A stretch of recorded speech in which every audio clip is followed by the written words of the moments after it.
কিন্তু কি কপাল, আজকে ওই রাস্তাতেই যেতে হচ্ছে তাকে। এত ভালো লাগে না, যত সব বড় লোকেরা ঝামেলা করবে আর শালা আমাদের মতো ছোট লোকগুলোকে অশান্তি পোয়াতে হবে। মগের মুলুক পেয়েছে। নিজের অজান্তেই কথাটা হয়তো একটু জোরেই বলে ফেলেছিল মৃদুল।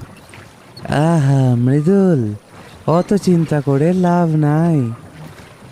তুমি এখন ভালোই ভালোই নাও দেখি, ওই দিকের জঙ্গলের রাস্তাটা মোটেই ভালো নয়।